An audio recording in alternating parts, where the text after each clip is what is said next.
You think your family name can save you from everything? Let me tell you about the moment a police chief's daughter learned the hardest truth of her life, in front of 50 people. And it wasn't pretty. I'm Judge Rebecca Thompson, 38 years behind this bench.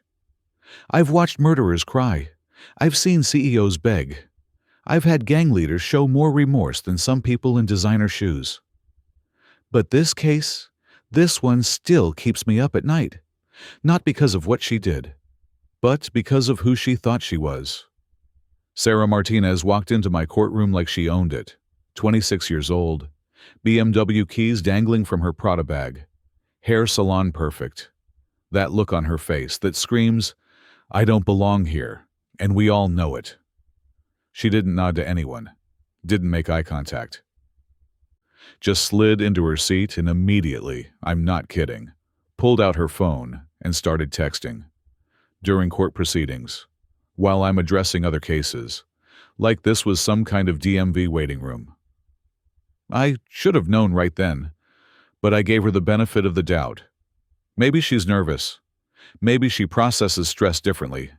Maybe I'm reading this wrong. I wasn't. Here's what Sarah did 3 weeks before she showed up in my courtroom. School dismissal, 2:47 p.m., Jefferson Elementary. You know that time when parents are lining up, kids are pouring out, crossing guards are holding those bright orange stop signs? That time when every driver slows down because, God forbid, something happens to a child. Sarah was running late, some meeting, something important. More important than slowing down, apparently. The speed limit? 20 miles per hour, crystal clear, giant signs everywhere, flashing lights. School zone. Sarah? 45 miles per hour. Let that sink in. 45 in a 20. Mrs. Elena Rodriguez, 12 years as a crossing guard, grandmother of 4. Had 3 kids in the crosswalk. Stop sign up. Orange vest glowing, doing her job, protecting someone's babies. Sarah didn't even tap her brakes. Security footage shows everything, and I mean everything. You can see Mrs. Rodriguez's face change the second she realizes this BMW isn't stopping. You can see her make a split-second decision that probably saved 3 lives. She throws herself forward, grabs 7-year-old Emma Chen by her backpack, shoves 2 other kids backward. Her wrist twists as she hits the pavement. Sarah's BMW misses them by 30 inches. 30 inches. The length of a ruler. That's the distance between a normal Tuesday afternoon and 3 families planning funerals. So, Sarah stops, right? Jumps out, checks on the kids, helps Mrs. Rodriguez up, calls 911, breaks down crying because she just realized she almost killed children? No. She sits in her car, engine running, 30 full seconds. Long enough to see Mrs. Rodriguez on the ground. Long enough to see Emma sobbing. Long enough to watch other adults rushing over. Then she drives around them. And leaves. Gone. When officers tracked her down, because, license plates, you want to know the first thing out of her mouth? Do you know who my father is? 6 words that tell you everything about how she's lived her entire life. Her father, Police Chief Roberto Martinez, 24 years on the force, respected, connected, powerful. And Sarah knew it. Fast forward to my courtroom. Sarah approaches the bench like she's doing me a favor by showing up. Her attorney, David Brennan, the kind of lawyer rich families keep on retainer, has that look. That, we'll get through this quickly look. I read the charges. Reckless, driving in a school zone, endangering the welfare of children, failure to yield to a crossing guard. Each one serious. Together. We're talking about someone who gambled with children's lives because she had somewhere to be. How do you plead? Not guilty. Said it like she was bored. Like the security footage. The crystal clear, undeniable video evidence was somehow open to interpretation. I asked her if she understood how serious this was. And this is where it gets wild. She tells me, and I quote, "This whole thing is blown out of proportion." I was late for an important meeting. That crossing guard overreacted. 45 isn't even that fast. Those kids weren't really in danger. If everyone had just paid attention to me coming, we could have avoided this whole situation. I had to pause. Physically pause. Because I needed to make sure I heard her correctly. She's blaming the crossing guard, the children, everyone except herself. I asked if she'd reached out to Mrs. Rodriguez. You know, the woman who threw herself in front of a car to save 3 kids. The woman with nightmares now. The woman whose wrist still hurts. Sarah shrugged. My attorney said not to. Could be seen as admitting guilt. Plus, I don't really see why I should apologize for an accident that wasn't my fault. The crossing guard should have moved faster. Kids should have been more careful. And honestly, that speed limit is ridiculously low for people who have places to be. The courtroom went silent. Not whisper quiet, graveyard quiet. I've sentenced people to decades in prison who showed more humanity than this. So I decided to do something. I had the bailiff set up the screen. We were going to watch the footage. All of it. Together. The video plays. You can hear people gasping. A mother in the gallery starts crying when she sees Emma's face. That pure terror when she realizes a car is about to hit her. Mrs. Rodriguez risking everything. The near miss. Sarah sitting in her car afterward, calm as can be, then driving away. I'm watching Sarah while this plays, waiting for something. A tear, a flinch, a hand over her mouth. Any sign that she's seeing what we're all seeing. Nothing. She's checking her phone again. When the video ends, I ask her directly, "Do you understand what you almost did?" I might have been slightly over the speed limit, but everyone's overreacting. This happens every day. Nobody actually got hurt. Why are we making such a big deal out of this? It's a waste of my time. Your time. 3 kids almost died, and you're worried about your time. I start explaining to her that Mrs. Rodriguez is a hero, that her actions were reckless and dangerous, that her complete lack of remorse is almost worse than what she did. And then it happens.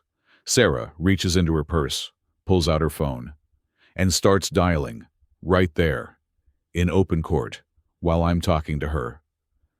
Ms. Martinez, put that phone away immediately. She doesn't. She holds it to her ear, makes eye contact with me, and says, I'm calling someone who can explain this better than I can. Someone who will clear this up so we can all move on. 38 years. I have never, not once, had a defendant make a phone call during their hearing. Who are you calling? My dad, Police Chief Martinez. He'll explain why these charges are excessive and why this is being handled wrong. He'll straighten this out. And right there, I made a decision. Bailiff, take her phone. Sarah's face drops. Excuse me. You want to involve your father? Fine. We'll do exactly that, but on my terms, not yours. I had my clerk contact Chief Martinez's office. Got him on the line in under 5 minutes. And here's the part Sarah didn't see coming. I put him on speakerphone. The entire courtroom could hear. Chief Martinez, this is Judge Thompson. Your daughter is in my courtroom facing serious charges for endangering children in a school zone. She just attempted to call you in the middle of proceedings, apparently believing you could influence the outcome. Before I continue with sentencing, I'm giving you an opportunity to address her behavior. The silence was suffocating. And then Chief Martinez spoke. Your Honor, I'm aware of the charges. I've seen the footage. What my daughter did was inexcusable. Sarah's eyes went wide. Any attempt to use my position to escape accountability is completely inappropriate and does not have my support. You could hear a pin drop. I've spent 24 years protecting innocent people. Mrs. Rodriguez is a hero. My daughter needs to learn that actions have consequences, regardless of her last name. Sarah's confident posture crumbled. This wasn't the rescue call she expected. This was her own father, in front of 50 strangers, refusing to save her. But he kept going. "Your Honor, I support whatever sentence you deem appropriate. My daughter needs to understand the gravity of what she did. She owes Mrs. Rodriguez, those children, and their families a sincere apology, and whatever restitution you require." I looked at Sarah. Tears were finally there, but not from remorse, from shock, from betrayal, from realizing her safety net just disappeared. Chief Martinez had chosen justice over comfort, accountability over protection, the lives of strangers over his own daughter's convenience. That takes courage most people don't have.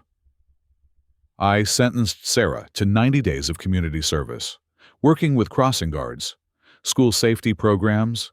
She'd see firsthand what she almost destroyed: substantial fine. Driver safety courses. Written apologies to Mrs. Rodriguez, Emma, and the other children and their families. But the real sentence: that phone call. Hearing her father, the person she thought would always protect her, tell the world she was wrong. That's the lesson she'll carry forever. As Sarah walked out, you could see it on her face. The entitlement was gone, the arrogance shattered. She finally understood something most people learn as children. Your name doesn't shield you from consequences. Your privilege doesn't make you untouchable. And sometimes the people who love you the most are the ones brave enough to let you fall. Chief Martinez could have made excuses, could have pulled strings, could have used his influence to make this disappear quietly. Instead, he did something harder. He let his daughter face the truth. That phone call, the one Sarah thought would save her, became the moment everything changed. Not because of my sentence, because of her father's words. Sometimes love looks like protection. Sometimes it looks like letting go. And sometimes it looks like a father telling his daughter, "You're wrong, and I won't help you hide from that." Mrs. Rodriguez still works that crosswalk, still keeps kids safe, still has nightmares sometimes about what almost happened. But she also knows something powerful. Justice showed up that day, not perfectly, not easily, but it showed up. Sarah, I heard she finished her community service, actually showed up on time, wrote those letters. Last I heard, she volunteers with school safety programs now, not because she has to, because she finally understood. If you've ever thought your connections could save you from accountability, if you've ever used your family name as a shield, if you've ever believed you were too important to slow down for someone else's safety, comment accountability below. Because that word, it's what separates good people from entitled ones. And if this story hit you, if you felt something watching that father choose justice over comfort, hit that subscribe button. Because we need more people willing to do what's right, even when it costs them something, especially when it costs them something. Truth is, Sarah's not the villain here. She's just what happens when privilege goes unchecked. When nobody ever says no. When consequences are always for other people. Her father gave her the greatest gift that day. He gave her a mirror. And sometimes, that's the most loving thing you can do.